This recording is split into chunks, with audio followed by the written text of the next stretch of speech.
Welcome to day 2. How's everybody doing today? Fun night yesterday?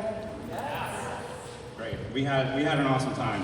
It's so cool to see your hometown through fresh eyes.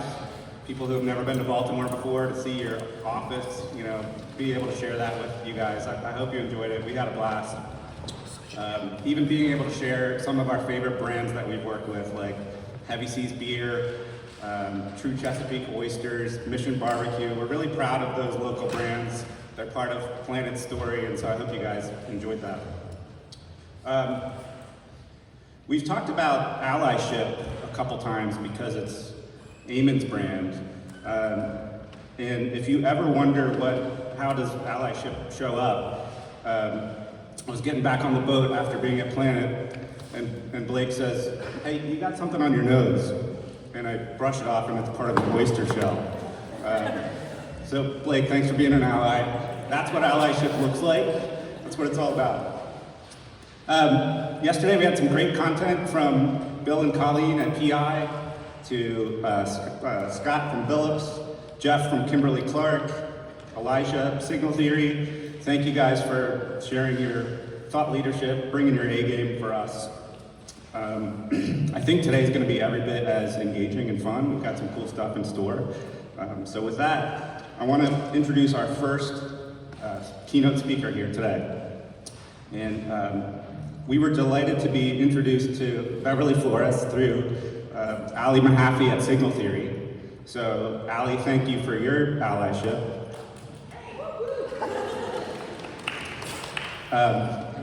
Beverly is a career leadership strategist, founder of Time Out Consulting. She had a 24-year Fortune 100 career in high-stakes corporate leadership at John Deere, and then she took a brave new pathway to do what she's going to do with us today, which is helping individuals and organizations break free from burnout and make dramatic impact.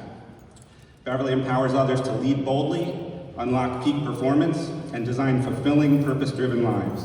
I think you'll see today this is super actionable. I think what Beverly's going to talk about is going to get us pumped up, get this morning rolling. It's not just theory, it's very practical, and I hope it sticks with you well beyond this room.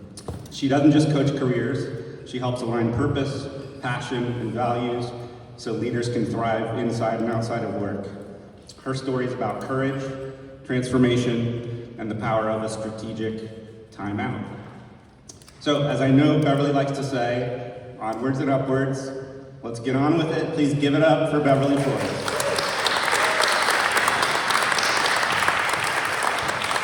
Thank you. Courage, courage. In January 2020, my boys and I were sitting in an airport in Chambéry, France. We were stranded for the first day, along with thousands of others, trying to get back to London. This is a very small regional airport. This is the only store in the area for the front part of the airport. So you can imagine there's limited amenities, limited facilities. And we are waiting for a fog to lift. Does it ever feel like that in business? And that fog was not lifted.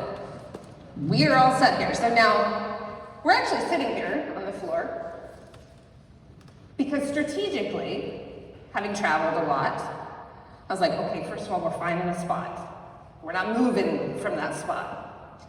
Second of all, go and get as many waters as possible from the store before all this starts, because you're hoping it's all gonna work out, right? We're gonna leave in a couple hours. Of course, the airlines are telling you you're gonna leave in a couple hours. Fast forward to the evening, they're now promising they're gonna put everyone up somewhere because no one has left, the flight has not come in, and a flight has not left now for 14 hours. So what to do? So, start getting TripAdvisor, trying to figure out what hotels are available. We find one. I speak Spanish, I don't speak French. It's a little bit of a language gap in that space, but we found one. Now we need to wait an hour for the very few taxis to come and take us to the hotel. So the boys at the time would have been 9, the twins, and my oldest would have been 15. We've now spent 3 weeks in Europe, so we have a fair amount of luggage, and we've been skiing, okay? Get everything loaded up. Not to mention, the airport was very kindly provided lots and lots of sugar throughout the day. They had plenty of donuts and as much chocolate and sugary drinks as possible. So not only were we not eating how we normally would, they were coming off a sugar high and we're really, really tired. Okay? So we get to the little French hotel. We have all our bags that are at 50 pounds. Here's this little old French lady. She's tiny. She grabs 2 of those bags and we start walking upstairs, going up. She has taken a room, put additional roll-out beds in there so that we can all be in the same room. She kind of motions you can go down to the dining room. It's a beautiful fireplace going. There's a little dog running around. She's made some soup and brought out wine. We'll call it good. Boys can have water. I say all of that because that is such a great story of adaptability. Right? I had a choice at that point of how I was going to respond in that scenario. Now here's the interesting part. That evening we met 2 incredible English families. One of them is my dearest friend to this day. She's a doctor at Oxford. She's a professor there. And as the next morning rolled around, they said, hey, we're gonna bus everybody to Lyon. But because you didn't follow the rules and stay at the auditorium where we put everyone, you have to figure out how to get to the buses, right? You remember I said at table 2, I don't always follow the directions extremely well. So my friend, who we've now met, just the night before, she says, right, we're gonna get the taxi. There's basically one taxi, it feels like, in this little jamboree. We're gonna go to the bus. I will stand in front of the bus. We're gonna send the taxi back. I'm not gonna move until you guys get here. That's the kind of ally that you want in your life, in your office. Will they stand in front of a bus for you? turn and look around. Like, are you gonna stand in front of a bus for me? Right? Not to mention, I just met you yesterday. Daisy, I would stand in front of a bus for you. You're managing the details. We're good. I need you, right? When you have courage, you find clarity. So they bussed us to Lyon. We now finally, another day later, the travel group has chartered airlines now. Talk about their own adaptability of how they're gonna figure out a solution to get people to London. They chartered in airlines and we're going through the final security checkpoint. And the French security guard, as he's looking at our passports, he leans in and he looks at me and he smiles, says, courage. That's why I started with that. Courage, to have heart. Today's leadership requires that you have heart, that you then connect that to clarity, and with that you're going to find confidence. I'm Beverly Flores. I am the founder and CEO of Time Out Consulting. I started Time Out Consulting after a 24-year career at John Deere. I started as an intern, and through that had incredible positions and experiences, and went from working in the factory as a sales rep to managing a territory to I did mergers and acquisitions among our dealership groups. And then as I was telling the story last night, I was coming off maternity leave from my twins, and at the time, John Deere was this very linear progression company. You did this role and this role and this rone. And of course, very early on, I was like, I don't think I'd be a very good service rep.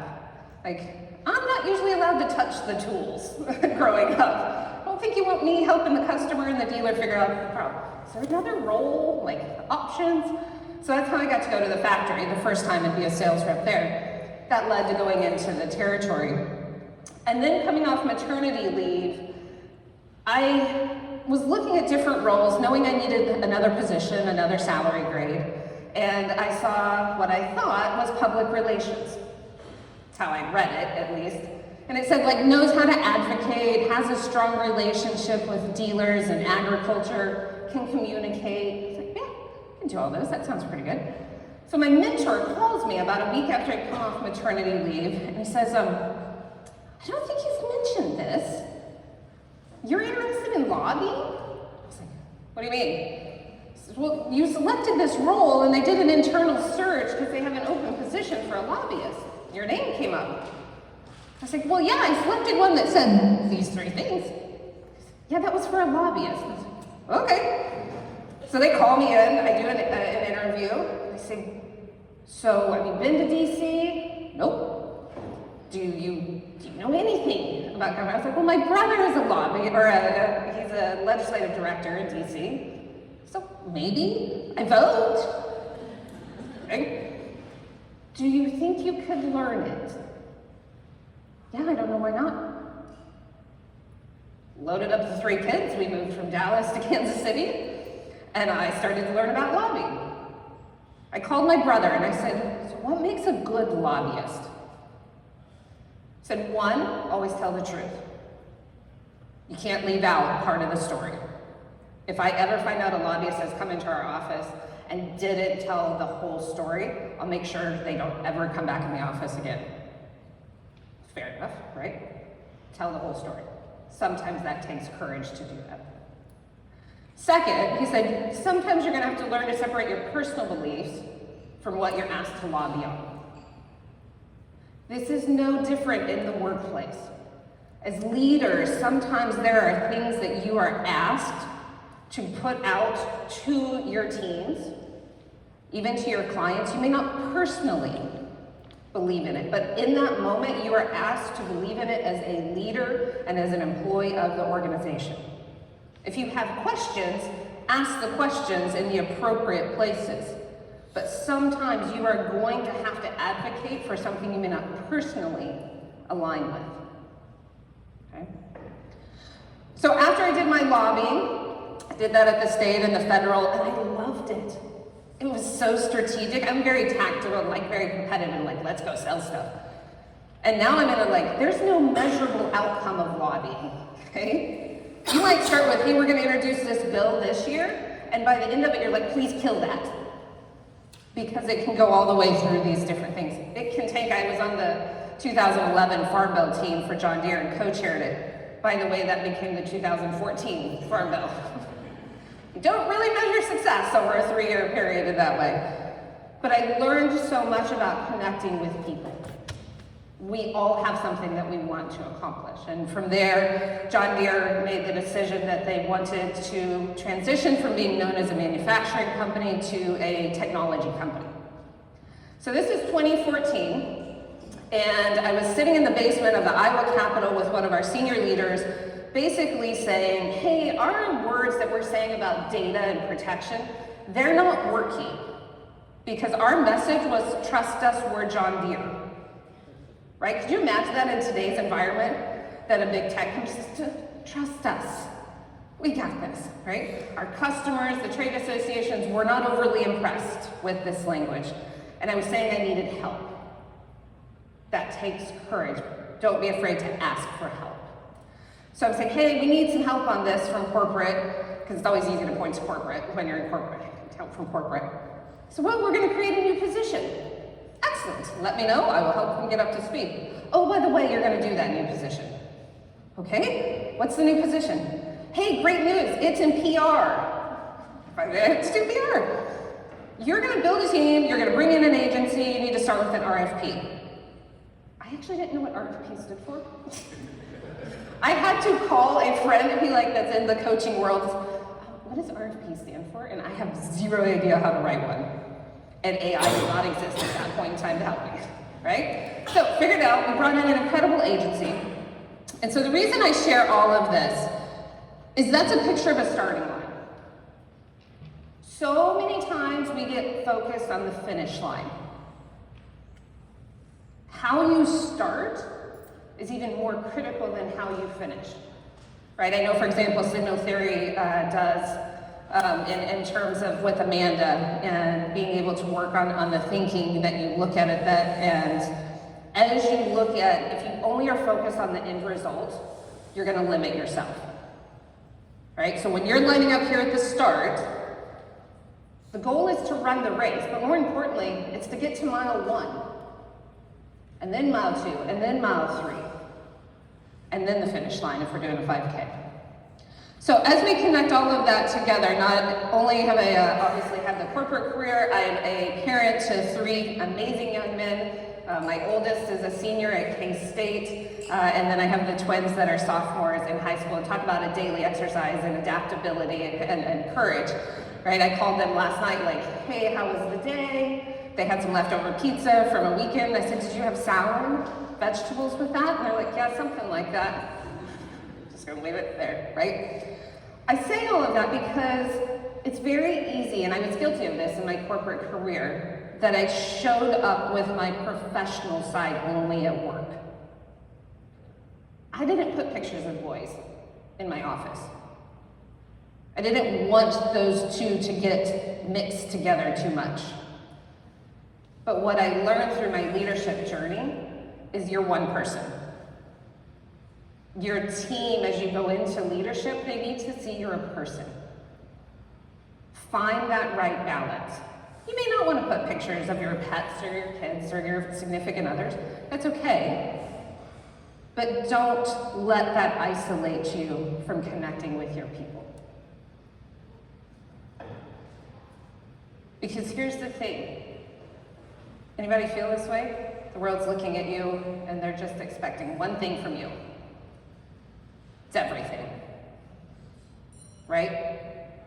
Manager, leader, employee, significant other, sister, brother, parent, right? There's so many titles. Not to mention you've got clients out there that are going, why haven't you finished this yet? Where is the draft on this? We're ready to move this forward. It doesn't matter how long they took to get their stuff done, right? But here's the thing, I'm going to give you some framework that I call EEI.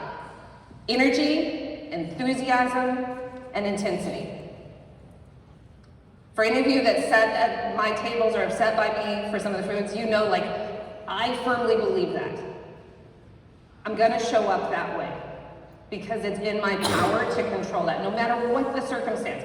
Even if it's a crowded airport and there's distractions and chaos, I have control over my energy, my enthusiasm, and my intensity. So let's put this to work. Maybe. Anybody have any meetings lately that you feel like, oh, please let it go good? Oh, you just got a new role and you're like, oh, please don't let them find out that I don't actually know how to do this. Guess what? Most of us don't know how to do it. Okay? So if you're feeling like this, oh, I see we have a line that jumped up there. Who you really are matters. And this is where that framework starts to come into play. When we start feeling like this, like, oh, please let it go okay. What do you have control over? Energy, enthusiasm, and intensity. Right? I can't control that the line is not where it's supposed to be, right? But I can still show up how I want to show up in that scenario. That energy, right? What did you like about Jeff yesterday? His energy, right? How many of you went up to him afterwards and talked to him? Why? His energy, right? He was enthusiastic, wildly enthusiastic about what he believes in. Can you imagine the level of intensity that he will bring to what he is passionate about? I'd follow that guy, even just out of curiosity to see where it goes. Add some excitement to the day. So, EEI. Now, that's what? That's your internal, that's your why, that's your what. But we can't just think about it. We can't just talk about it. And so Jack mentioned, like, I'm going to give you some real action, and we're going to do that in the workshop after this. But it's called 3 C's. And so as we look at 3 C's, this is about understanding how you move from where is my energy going? What happens when it's draining or disappears? and you scatter your intensity. When you are not focused, you are going to drain your energy. So in the email that they sent out that I'm sure everyone read last Monday, just nod your head, yep, it's gonna come back to you. There was 2 questions in there. The second question, what gives you energy? What do you really enjoy? The other half of that question was what drains your energy? Because if you're really focused on wearing a mask that is not you, right? So if my back tables, if you're being up here in the front, and Bill mentioned this yesterday, at some point, something is going to disconnect. You are not going to find fulfillment in that because you have this separation from your energy, your enthusiasm, and your intensity. So let's lean into this a little bit. So your energy, this is like your foundational force. And I've only had like half a cup of coffee this morning, okay? I haven't even gotten to the full cup yet. It gives us the reason to get going, to lead, to be resilient, to believe in what you are doing, to believe in yourself. It's that fuel that comes directly from being connected to your sense of purpose, right? We saw that across the speakers yesterday. Elijah firmly believes in AI. He's passionate about it. Like he eats, sleeps AI, right? He loves it. He gets energy from being able to share that information and apply it and find new outcomes. Awesome. When you have that energy, you then connect it to your enthusiasm. This is that authentic alignment, right? So Elijah, I'm guessing if we said, Elijah, you can't use AI anymore. Once you do the same stuff, go back, create your images, all of that, his enthusiasm for that is gonna go down. You just took away something that gives him a lot of energy, with therefore he creates enthusiasm. He's very purposeful about that. It's that connection between your actions and your values. It is this unwavering belief, right? It's possible, right? How do I meet someone in a chaotic airport in Chambéry, France, who becomes one of my closest friends? Right? We share a very common alignment between our values, our energy, our enthusiasm. We will figure stuff out, right? Because I can guarantee you on that trip, planes, trains, automobiles, if there had been a way for us to get to London versus being bused to Lyon 2 days later, I had explored it. There was not a way. I was willing probably for us to swim across the channel at some point if it was gonna get us back, because I needed us to get back to the States for school to start. Like there was things behind this, right? My enthusiasm for it was high.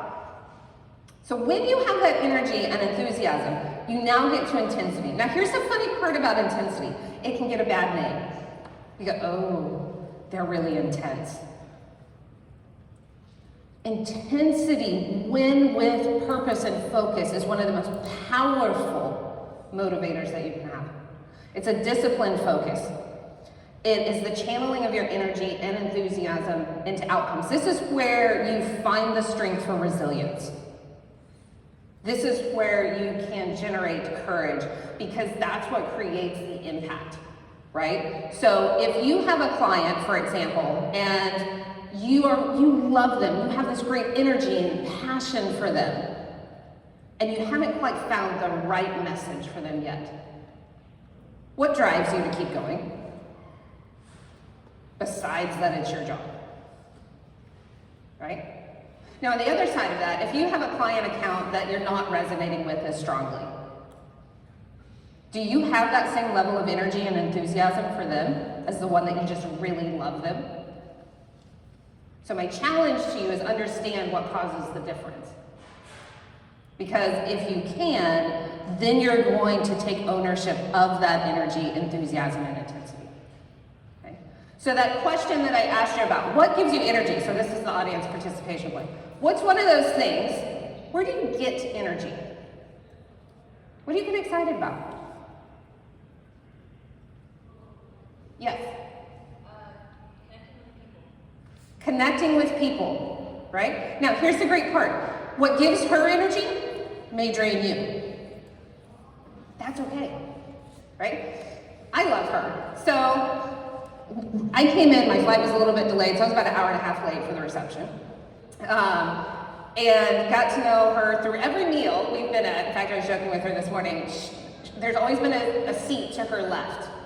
She's now my right-hand person, just so you know. And which is even better, because she's really detail-orientated. We've had some fantastic conversations about travel, about work, just getting to know each other, but ironically, she's always had an open seat right there. So like, as you think about that, it's sometimes those differences that are really valuable. So what's something else that somebody gets energy from? Learning a new subject or about a new subculture. Oh yeah, learning a new subject, right? Does everybody get really excited about massive amounts of reading and learning a new subject? All of you, really? Alex being honest, she's like, no, not really. I have core things I really want to learn about, right? Anybody get really excited about an awesome Excel spreadsheet? Joe, you better be raising your hand. Okay? It gives you energy. Now, Joe, if I say you have to use Sheets versus Excel, is your energy the same level? No. I've already had this conversation. Okay? It drains his energy a little bit. What would he prefer to work in? Excel. Does he work in Sheets? Yes. His wife also likes Sheets, so they work in that some too, right? This is where, how many times do you sit down and look at what you're doing on a daily basis? That really gives me energy. How many of you would like to be up here doing a public presentation? One? Right, two?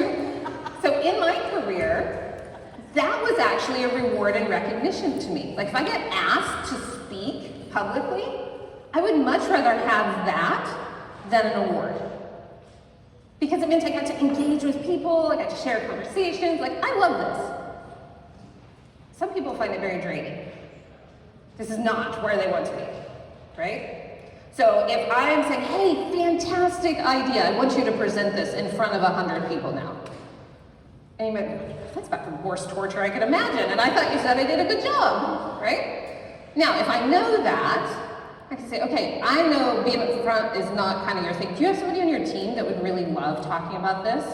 Now you feel empowered, you feel seen, because I didn't make you get up here, and you can put somebody up here that really does get energy from it. Meanwhile, you've helped make sure it's the best presentation of the story that represents your success. Okay? That's what leaning into your energy looks like. So here's the thing. If you looked at your whole day, look at your week, about 80% of what you do should give you energy. Sorry to tell you, like we gotta do some stuff that takes away some energy. It's just work. 80%, you should find that it gives you energy. 20% is going to pull some energy. That's where we come back to the 80% that gives us energy, right? I am not great at like detailed emails. Like I just want a short, concise email. I love AI. Because it helps me write more detailed emails, right? So it's not draining my energy as much. That's how you bring this together. So that's a philosophy. Let's actually put it to work. Okay, the other question I ask is, what is one of the biggest challenges that you have in your career development, your career progression? What's a challenge? Here's why I use the word challenge. So when I came into John Deere, I was asked to lead the advertising and events for North and South America. One, we had never put all of those countries together. It was 2020, it was a restructuring. I actually didn't meet my South American team for 3 years because we had travel restrictions, all virtual. Not to mention, my degrees are in animal science and ag business. Did I mention that? I have zero background in that. Right? Pretty much every role I've been put in, I had zero technical background. But what I did have was a brand that was built on communication, change, and culture. I knew that. I figure I can learn most things, or I can build up the team that is really passionate about those topics. So I came into what was called customer connections at the time. And these are largely individuals that had been in the advertising space in John Deere for their whole career, more or less. They could tell me, I'm gonna wait till I finish this drinking because she may spit it all over the place when I say this. They could tell me all the things that I couldn't do, I shouldn't do, I wouldn't do, and that just flat out weren't gonna work because we don't do it that way. Now keep in mind, I was put into that role to change it. I was put into the role to make John Deere a digital-first marketing experience. Well, we don't do that. Okay? So, as part of that, they would bring me all the, like, we don't do that type of things. That's a problem. Which is great as a leader, like, oh, they're bringing me all these problems, but it's not. So I had an opportunity to go to Kellogg University for an executive program, and there was this great former CEO, and as I've mentioned, I'm kind of competitive. And so he's like, hey, so here's the way you can look at this. I'm gonna give you a point for every problem you bring to me. Okay, I'll find a whole list of those things. I'm gonna give you 500 points if you bring me a solution. Now, I know Amy sitting here, she's competitive. I figured this out yesterday. Annie's already going like, oh, 500 points, you guys can get all the ones you want, I'm going for the 500. Okay, that's a different mindset, right? How do I inspire my team to think solution oriented versus here's 10 problems that are the reason we're not gonna do anything. But I got to thinking about it more. See, I don't say the word problem. I say the word challenge. People are crushed by a problem. They'll rise to a challenge, right? If I challenge you to look at this differently, if I challenge you to bring me a solution to this ad versus we have a problem, that ad's not good enough. Which one do you want to do? You want to rise to the challenge or see the problem? So, okay, so I'm going to change this. So challenge. So now I'm going back to my creative teams and saying, hey, let's talk about root cause analysis. That's not going over well. So how do I put it into language? How do I adapt to my audience, right? So we've got our challenge. They've already identified plenty of those. So what I told them is, hey, what caused the challenge? Because our human nature is like, we want to fix stuff. But when we immediately jump to a solution, we overlook what caused the challenge in the first place. You have to seek to understand the challenge. So I have my challenge. What caused it? It could be one thing, it could be 100 things. Then we can start to narrow that down. We can start to prioritize it. Which ones do we have an impact or control over? Right? We have poor communication with another department. That's the challenge. Why? Well, we don't like them. Okay? Why don't you like them? Well, they don't listen to us. Oh, okay, now we're starting to get closer. Why don't they listen to you guys? I don't know, they just think we're a bunch of creatives. Okay. Have we just gone and sat in any of their meetings without asking for anything? Do we actually know what some of their challenges are? Like, let's see if we can go sit in some of their meetings. Just listen and learn. Like, let's participate and engage outside of our own group. Well, it's not gonna work. Okay, let's just try it. And we started to see progress. Why?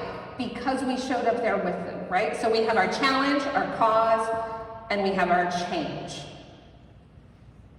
If you will seek to apply the change to the cause, you are less likely to have the challenge again.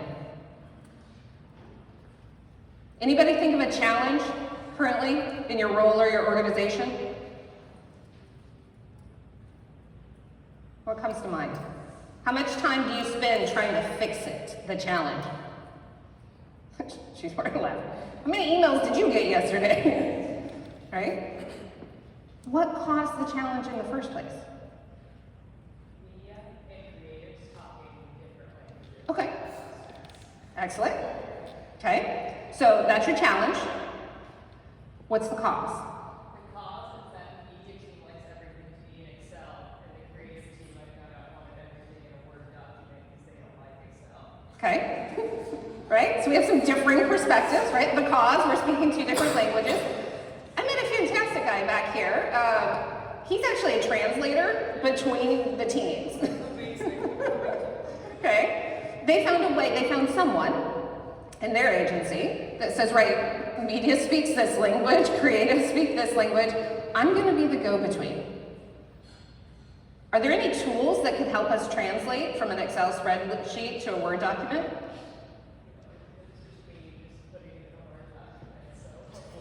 Or AI could be a solution here, right? So instead of trying to fix, so what you ended up doing was you addressed the challenge. If you looked at the cause, you might not have to do this again. That's what I was hoping with the Word document. Right? But what about the next time? Well, I'm hoping that we make the Word document so nice we just copy and paste it for next season and then update it to create desires. Okay, maybe talk with the translator. Okay. Anybody else think of a scenario here? 3 C's. What's your challenge? So not a problem. So if nothing else from this workshop, I am going to put it out there. Instead of saying problem, see if you can replace it with challenge. See what happens. Not only for your own motivation, but for your teams, for your account, right? Your clients. Hey, we have a challenge. If they come to you like, hey, we got a problem. Interesting, tell me about your challenge. Where's this coming from?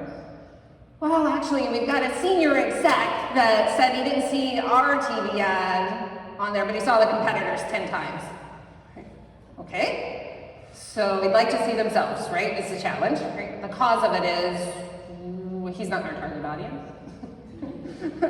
Right? Does he understand that? Yes, we've had that conversation several times. Right? So what are some solutions? We had to do this for John Deere. You can do that, right? We can also compile and actually show all the ads that are there, proactively share it with senior execs. You aren't going to see this because we're spending our money wisely and you're not in that group. But here's what we're showing. And here's, do you agree with the audience that is seeing it? Oh yeah, that makes total sense. That's cool. Could I see the ad? Like, I just want to be really proud of the ad. Right? Sure, we can show you the ad, right? So there are additional ways that we can look at and solve for that challenge. So how does this actually all come to fruition, right? So I'm going to give you some examples that kind of lean into this. One, you heard this yesterday from Jeff as well. Lean into your intuition, right? Planet had this on one of the stickers on the floor. Jack, I took a picture of it, but I couldn't get it in the presentation. Trust your gut, right? When I went into the PR role, we had a well-established PR director, Ken Golden. If anybody can picture like a newspaper editor in their prime, this was Ken. He was amazing at what he did. He was a journalist by background, like he had earned his stripes. But he was also very adamant that somebody that had not earned their stripes had no business being in PR. Keep in mind, I had no background in PR and they put me in this role, right? That's gonna go fantastic. I say that because one of the best compliments I ever got in my career, after 2 years, Ken Kennedy said, you know, you don't have any of the background that would make you good, but you have a heck of an intuition about things. Lean into your intuition. Have courage and use your voice. So what happened was John Deere decided we're gonna go to CES. We wanna have a keynote at the Consumer Electronics Show, CES. So this was 2016, we're going into 2017. First year we go to CES, we're literally walking the halls doing interviews with journalists because they weren't gonna give us any time.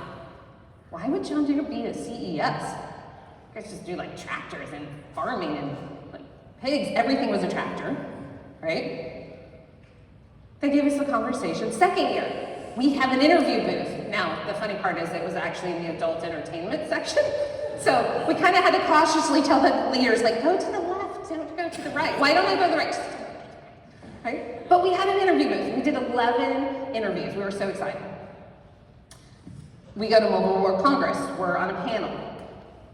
I have the senior leader there, PR contact from the agency, and she says, right, so we really need to get some interest at CES. They're having a party. We can crash the party. We can try and speak with the leaders then if we can get in. Would you guys be willing to try that? Now, my senior leader, 4Me Armor Ranger, a little bit introverted. I'm thinking, like, oh, this is gonna be a fun sell. I went to him and he believed so passionately what we're doing. I said, and look, we have a chance to move this forward. Would you be willing We're just gonna go see if we can get in. If we get in, we're gonna have the conversation. Yeah, I trust you. Okay, let's go. So we go to the party in Barcelona. We get in, we have a great conversation with the leadership for CTA. Said, hey, by the way, if you guys ever want a chance for keynote, you're gonna have a booth. Not just a little booth, like a big booth. To the leader's credit, on the spot, he said, yeah, we'll do that. We have a year to figure this out now. So as we move that forward, John Deere went on to have not only a booth, we had consecutive booths at CES, we had award-winning booths at CES, and in 2023, we had the keynote speaker. You have to lean into what's possible. So I brought this up when I came. So in 2023, when I had customer connections and we're working with the agencies, we're building a relationship with Google and others, which I know the agencies are like, why? Because we need this, there's opportunity there. And one of my big things is the possibilities. And so we're putting all of this together. We're gonna do it in Chicago. We're gonna go between the John Deere office, we're gonna go to an agency office, and we're gonna be in Google. Brought in people from the enterprise, because one of our biggest challenges was, as a group within John Deere, we were not aligned to how we were going to execute at a systems level basis and a vision basis. We also needed everyone to be on the same page. We didn't know what the causes, we knew what the challenges were, we could not find a solution for the cause. And a lot of that was alignment and what was possible. So we're putting it together, and they said, what do you want to call it? I said, well, I want to call it the Possibility Summit. Well, you need to be more defined. I said, no, that's the whole point. I don't want it completely defined. This has to be open-ended. So we put together a hackathon. We had team activities that we did. There were winners for the hackathon. We had these really cool glass awards created for that because the creatives then could put that on their desk. The reason I share this is I had no idea if that was going to be a success. What I knew is we needed to do it. And I had the manager for South America, he had come up, and to this day, I will put him against any people leader. He is incredible because he believes anything is possible, and he will try it at least once. He's from southern Brazil, and he said, could I get up and say a couple of remarks? Yeah, fantastic. So he gets up there, I still get like gives me goosebumps. He says, I called my mom this morning, which as a mom, that's kind of cool. Called my mom, you know, he's in his mid-30s. Called my mom this morning. He said, I started on a ranch in southern Brazil. My goal was to be a service technician at a dealership. I then got an opportunity to work for John Deere. He said, never could I have imagined I would be at the headquarters of John Deere one day and the headquarters of Google another. Never imagined that was possible. But here I am.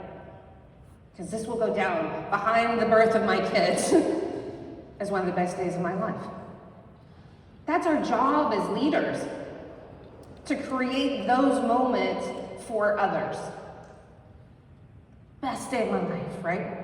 When you inspire someone because you took a chance and you leaned into your intuition, that's when you're truly leading.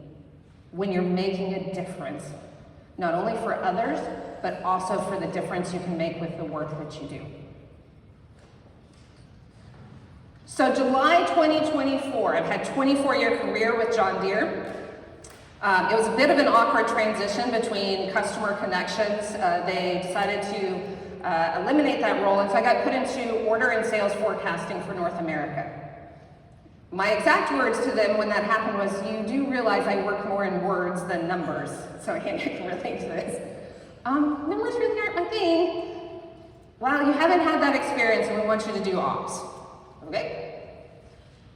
What would you like me to focus in on? Well, we have a communications challenge with the order and forecast. Okay, we can do that. So we got into the AI pilot. Interestingly enough, we got communication back when we started leveraging from our dealers. They said, we don't know who's now writing the communications for when orders are delayed, but they're so more empathetic. You're actually sharing them. I'm not going to tell who it is. We named him George. It's George. George is a great new addition, right?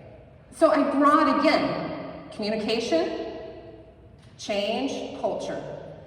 Even to a role that I was like, I've never even seen a spreadsheet that large. But I had people on my team that loved those things. But in July of 2024, there was another restructuring, and I found myself with an opportunity to make a decision. And it was time. It was time to go do something else. And so I embraced that opportunity. It took about 30 days, and I was like, you know what? I really don't want to go back into a corporate role at this time. I really want to do what I'm passionate about. That's helping people. I want to help ensure that we have great new leaders coming up, because you guys, quite frankly, are the ones that are going to make a difference in how we work in the future. You have different expectations. You have different passions. We don't have work-life balance. That is an anomaly.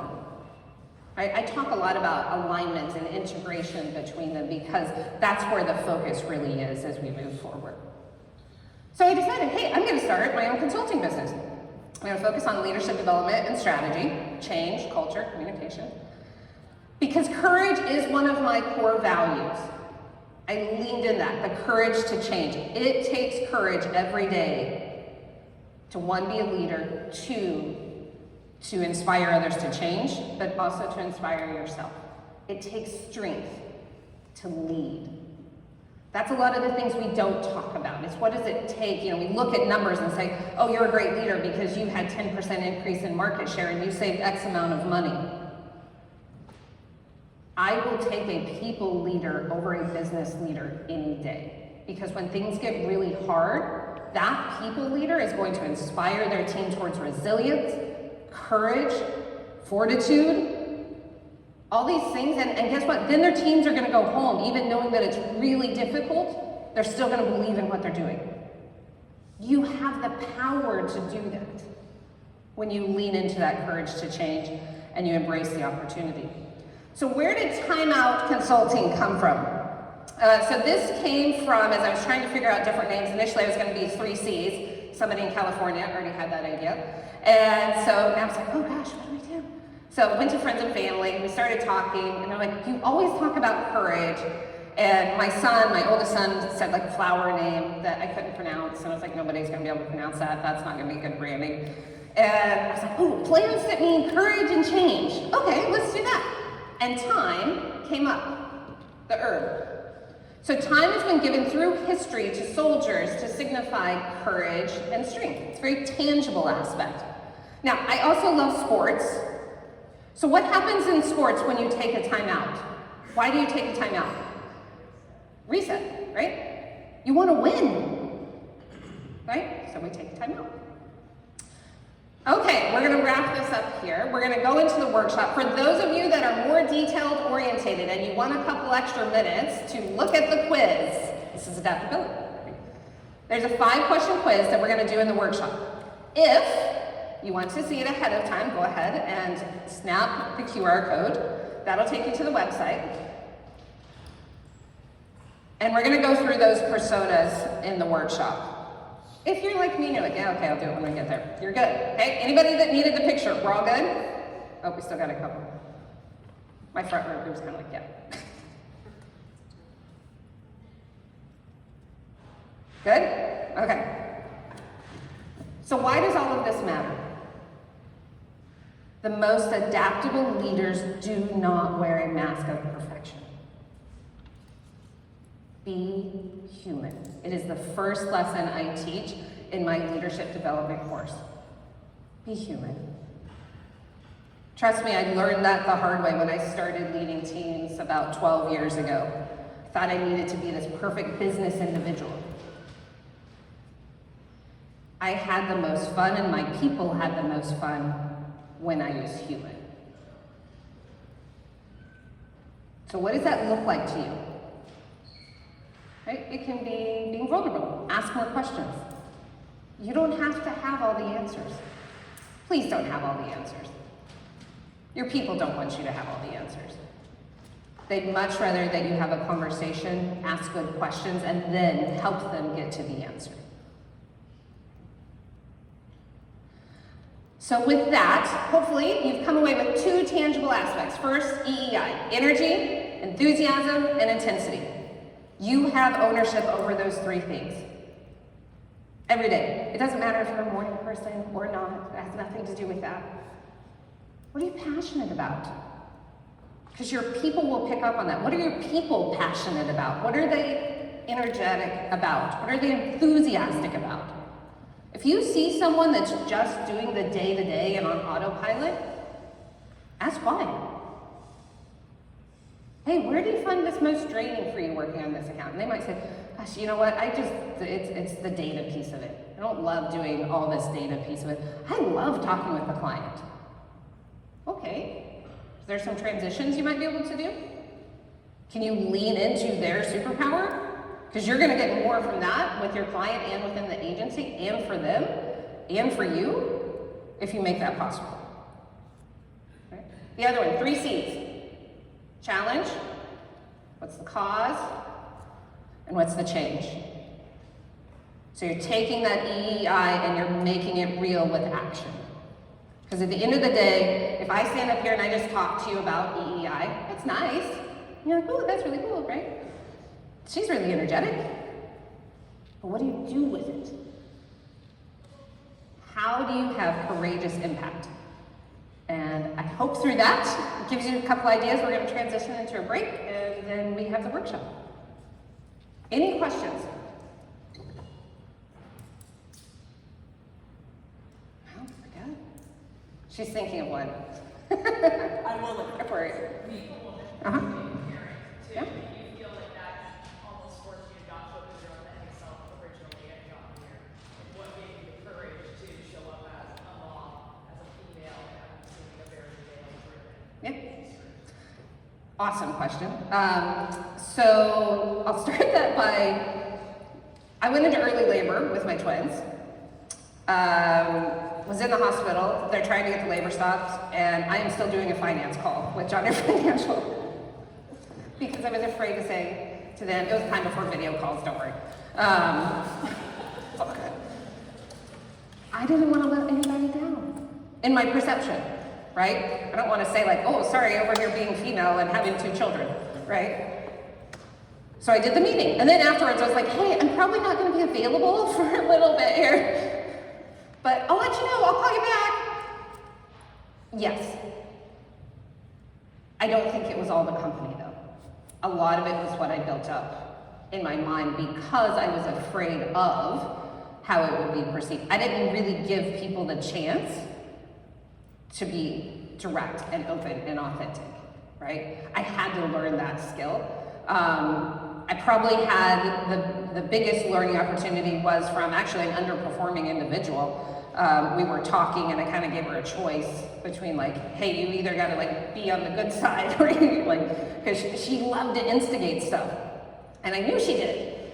And I could watch her do it. And it was kind of like, hey, either you're going to be a power for good or we're not going to keep doing this. And we built this incredible relationship so that she came to me one day and she said, you know, like, you're incredible when you're you. And I was like, okay, what do you mean? She's like, most people think you're really unapproachable. I was like, I just want you to, like, you know, again, creatives. Why do we have to have so many coffee breaks? She's like, but through the communication and collaboration, they're actually getting better ideas. Could you go join them? Yeah. And what I found was this incredible connection of people that wanted to be their authentic self. It was an incredible opportunity because I would argue in the creative space, here were individuals that were determined to be themselves. And it gave me a lot more freedom through that. And I leaned into that and, you know, things like I like wearing dresses and skirts. Now, obviously I can't do that, you know, when I was in the factory or I was going out and climbing up on a combine, you adjust, right? You're adaptable. So I love Jeff's comment yesterday. He's like, I wear a hoodie and like, that's me. And I'm thinking like, yep, that's not what they're seeing tomorrow. Because that's not me, right? This is uncomfortable, right? So you have to find that, and the more you lean into it, you will be surprised at how much you truly shine. Fear allows us to stay with where we are because we know it. When we start thinking like, what would happen if, our brain goes, oh, that's a lot of unknown over there. If we just stay here, we know this, right? But one of the examples I use a ton is fear and hope require the same thing to exist. You have to believe in them. So what would happen if you took even just 1% more and moved it towards what's possible, right? Instead of all the things that we couldn't do, what's possible? Okay. Got one more question. What conscious efforts have you made in your personal life that have helped you to achieve balance in your work life? Ooh, what conscious efforts have I made in my personal life that's allowed me to create, I'm going to change your words slightly, she said balance, alignment and integration. I'm huge into physical activity, like I need to be doing something because I just need that outlet for energy through that. I'm very purposeful. Jeff talked about box breathing. If you don't know that, come ask me. It is such a great tool to have. And then I love baking, travel. Like I make time for that. I make time for myself. If nothing else, block 30 minutes or an hour for yourself in the week. Like you're willing to hold time for meetings that you found very little value in, but you're not willing to give yourself 30 minutes. Just make a 30-minute meeting with yourself. You can even make it private if you think somebody's calendar surfing. Right? I don't know what all happens. Good questions. All right, we are on break, I believe.